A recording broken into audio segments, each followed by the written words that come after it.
Hello, Divas! Happy Fri-YAY! I'm Megan Ihnen, and I'm super happy that you are here today because we are talking about audience development. And one of my favorite phrases is, there is no general public.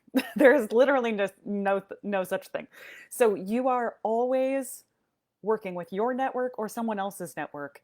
And that's really important for us to remember as performing artists, as composers, as really just all of these things. Like all of our in all of our professionally creative life, we need to remember that we are engaged in audience development at all points. So I wanted to read you this quote because I think that audience development can be one of those phrases that we think we know, but it's really helpful to kind of have a little description for it.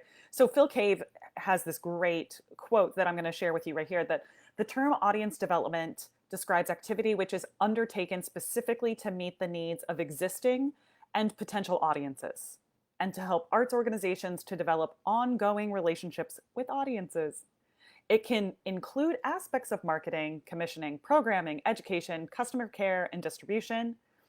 Audience encompasses attendees, visitors, readers, listeners, viewers, participants, and learners. So we're really talking about this whole gamut. And I think one of the mistakes that we make is we think that audience development is, depending on our particular lens, we think that audience development is education, or we think audience development is marketing, or we think that audience development is program, right? But it's actually all of these things together. And so that's why I really want you to think about how you are engaging in audience development in your life right now.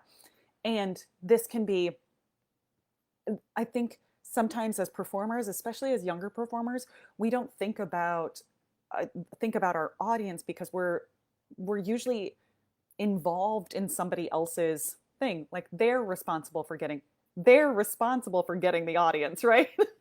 So until you start running your own thing and you go, oh, that's me now. I'm responsible for getting people to show up to this.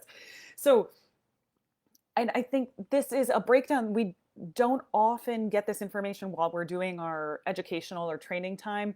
We're not thinking by and large about what it means to develop an audience or cultivate an audience, because we're thinking about training, we're thinking about, furthering our education. And so, but this is such a critical part, especially if you are a freelancer, especially if you were running something, if you were in a leadership role in any capacity. Oh my gosh, please be thinking about how to cultivate an audience. Please be thinking about developing the community around what you do, because that's what we're here for. It's about engaging with listeners. It's about engaging with, your participants, listeners, visitors, readers, all of this thing, right? All of these things. And so just because we didn't talk about this a lot in school doesn't mean that it isn't incredibly important. When you're thinking about audience development, I want you to think about, what are the ways that I am encouraging these relationships with current audience members or prospective audience members?